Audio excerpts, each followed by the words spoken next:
Hello, ఇదేంటి board, ఇదేంటి road. ఈ బోర్డు కింద ఈ రోడ్ లో బైక్ పార్క్ చేయడానికి ఎంత ధైర్యం నీకు? బైక్ పార్క్ చేస్తాను, ధైర్యం ఎందుకు? స్టాండ్ ఉండాలి కానీ. జోకా? ఫ్యాక్ట్. నీతో డిస్కషన్ అనవసరం, ఫైన్ కట్టు. కాలేజీలో ఫీజే కట్టను, ఫైన్ ఎందుకు కడతా? స్టూడెంట్ వా? ఓ పాతికుంటే ఇచ్చిల్పు. కలిసి 5 నిమిషాలు అలా అప్పుడప్పుడు ఎత్తారంట. ఇది అప్పు కాదు. మరి లంచమా?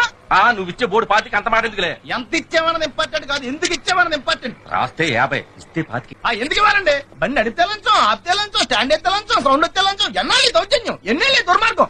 ఏంటి రెవల్యూషనా? కాదు, పొల్యూషన్. ఇలాంటి జోకులు వస్తేనే నాకు ఇరిటేషన్. బండి తీసుకెళ్లి స్టేషన్ లో పడేస్తాను, రేపు కోర్టుకు వచ్చి ఫైన్ కట్టి తీసుకెళ్లు.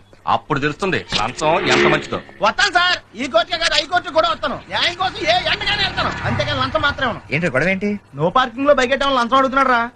పిచ్చా ఏంటి నీకు? బండి స్టేషన్ కి వెళ్ళిందంటే కోర్టు, ఫైన్లు, న్యూసెన్స్. అది అడిగింది ఇచ్చి పడేయచ్చు కదా. ఆడ ఎవడ బండికో మనందుకు డబ్బులు ఇస్తాం. మరి ఆ బండి మంద కాదు, గిరిగాడిది.